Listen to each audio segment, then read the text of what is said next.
July 19, 1945. Berlin-Lichtenberg. The air, thick with brick dust and the lingering, sweet smell of decay, hangs heavy in the oppressive summer heat.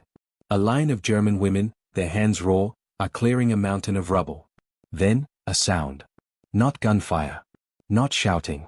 The metallic scrape of shovels from the other side of the street. This is not a story of battle.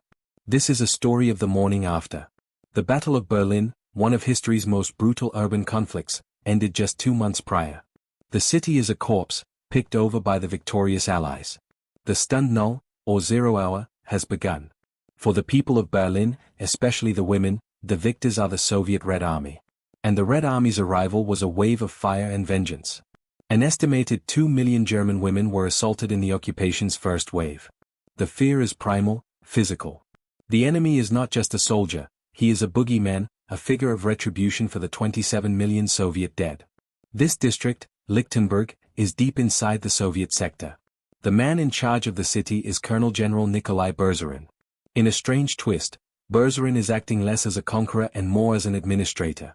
He has ordered the restoration of utilities, the distribution of food, the reopening of schools.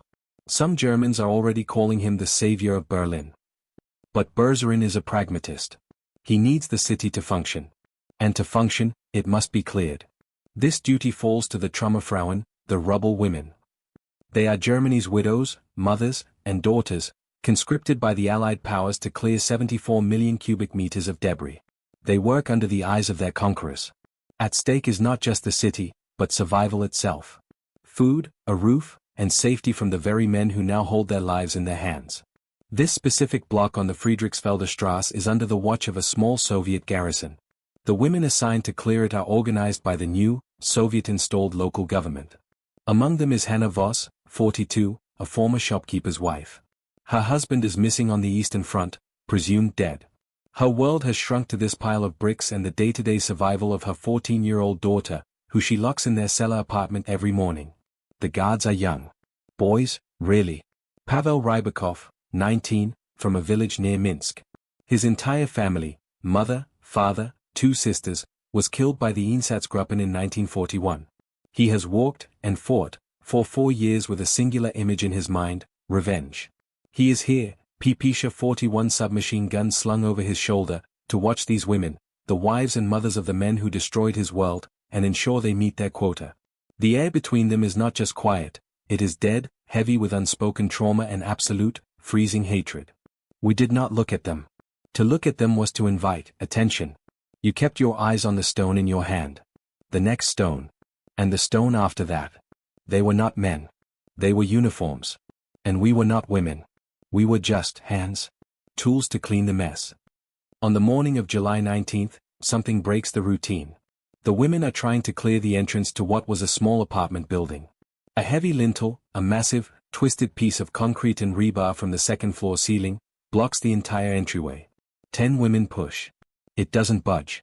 Their Voigt, the German foreman, an old man named Herr Müller, shouts at them, but it is useless. The work stops. The entire brigade is exposed, idle. Hannah and the others brace themselves. A delay means trouble. It means missed quotas. It means anger from the guards. They expect shouting, perhaps a rifle but used to motivate them. Instead, Pavel Rybakov walks over. He is thin, wiry, with eyes that have seen too much. He looks at the lintel. He looks at the women. He is, for all intents and purposes, a god in this small universe. He can do anything. He says something in Russian to his comrade, Dmitri. Dmitri shrugs. Pavel unslings his submachine gun.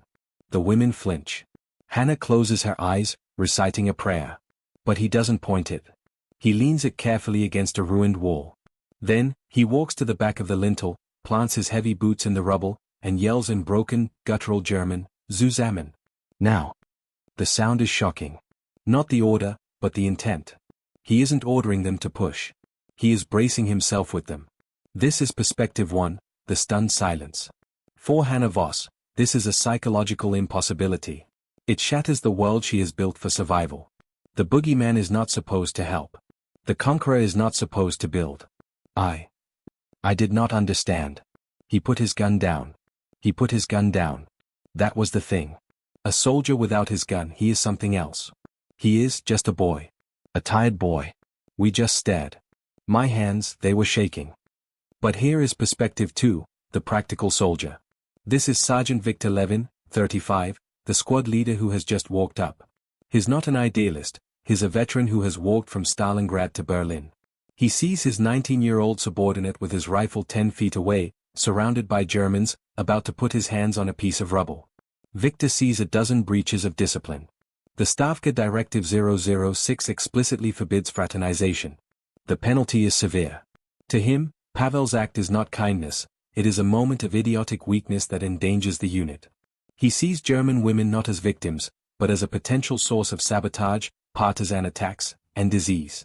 His job is to control this sector, not rebuild it. He is responsible for these men. He is responsible for this street. My first thought? A wolf. A werewolf. A German sniper hiding in the ruins. And this boy puts his weapon down. For them. For the women who boiled the water for the soldiers who killed his family. It was madness. He was compromising the position. And then, perspective 3, the unexpected element. The other soldier, Dmitri, who was with Pavel. His older, perhaps 25. He doesn't side with his sergeant, but he doesn't side with Pavel either. He speaks, quickly, in Russian. It is blocking the street, Sergeant. The truck with the rations cannot pass this afternoon. We will have to carry it all. It's a lie. A brilliant, bureaucratic lie. It reframes the act. It is not helping the Germans. It is completing a military logistical objective. Victor grunts. He doesn't smile. He doesn't offer a hand. He spits on the ground. But he nods. Just once. Piat minute, he barks. 5 minutes. He doesn't help. But he watches, his own weapon now ready. Pavel, joined by Dmitri, motions to the women. Zusammen. 2 Soviet soldiers and 8 German women, side by side, their shoulders touching. Their hands, the soldiers thick, calloused, the women's raw and red, pushing the same dusty piece of concrete. They grunt, a single, primal sound. It moves. It topples over with a crash, sending up a plume of white dust. The event is over in less than 5 minutes. The soldiers immediately retrieve their rifles. Pavel does not look at Hannah. He does not look at any of them. The women catch their breath. The silence that returns is different. It is no longer a dead, hateful silence. It is an awkward, fragile, and deeply human one. But this is not a movie. The music doesn't swell. The sergeant doesn't share a cigarette. The consequences are immediate, personal, and dangerous. That night, Pavel Rybakov is reprimanded. Not for helping, but for fraternizing. For setting his rifle down. He is assigned 2 weeks of latrine duty. His squad leader, Victor, makes it clear, they are not your people. They are not your problem. You are a Soviet soldier, not a German laborer. Do not forget what they did to your home. Do not forget who they are. The psychological cost for Pavel is the reminder that his brief, human impulse was a betrayal of his own people, his own trauma. The consequences for Hannah are also complex. When her brigade returns to their tenement, word spreads. Not from Hannah, she says nothing, but from Herr Müller, the foreman, who reports it to the local Soviet commandanta. He reports it not as a good thing, but as an irregularity. And what about the other Trümmerfrauen? Some are furious. Not at the Soviets, but at Hannah. What do you think you are doing? Talking to them? Letting them help? They are Ivan. They killed my brother. They visited my cousin. And you work with them? You make us all look weak. You make us all look like collaborators. The escalation is not one of violence, but of complexity. Pavel's act of helping has endangered Hannah, not from the Soviets, but from her own people, who now see her as tainted. But then, something else happens. The next day, Hannah and her work brigade return to the same street. The soldiers are there. Pavel is not, he is replaced by a grim-faced older man. The women work, tense, expecting the cold hostility to have returned, magnified. They find a small box of photographs, miraculously preserved. A wedding. A baby. A life that is now gone. One of the women, a younger woman named Liesel, begins to weep silently. It is a common sight. The Trümmerfrauen are not just clearing bricks, they are digging the graves of their own past. The new guard, the replacement, sees this. He is a man in his 40s, with a face like a weathered boot. He watches Liesel cry. He walks over. Hannah braces. The soldier reaches into his greatcoat. He doesn't pull out a weapon. He pulls out a half loaf of dark, dense Soviet bread. He breaks a piece off and hands it to Liesel. He says nothing. He just hands her the bread and walks back to his post. This is the consequence. Pavel's act of helping with the lintel was a crack. A small, hairline fracture in the monolithic wall of conqueror and conquered. And now, something human is leaking through. This second soldier, perhaps hearing that this squad was different, felt enabled to do the same. The bread was more shocking than the shovel. Bread was life. It was a thing you gave to family. He gave it to Liesel. We didn't know what to do. So we worked. We worked harder than we ever had before. We cleaned that whole street. We worked from fear, but it was a new fear. The fear of not understanding what was happening. The human impact is profound. The categories of friend and enemy, monster and man, which had been lethally simple for 5 years, are now becoming complicated. For these women, the men with the red stars are still their occupiers. They are still the men they lock their doors against at night. And yet, this small squad, in this one street, is now something else. They are individuals. This event on the Friedrichsfelder Straße does not change the course of the Cold War. It does not erase the systemic brutality of the occupation or the horrors that came before. It is a footnote. A statistical anomaly. It is not the story of Soviet-German relations. But it is a story from it. And this is its significance. Historians speak of top-down history, the actions of generals like Bergeron, of politicians at Potsdam. And bottom-up history. This is the ultimate bottom-up history. It is history as it is made in the dust, between two people who share no language, no trust, and no future, but who for one moment, share a single, physical task. This incident, and others like it, provided the first, tentative stitches in a wound that seemed unhealable. It reminds us that no group is a monolith.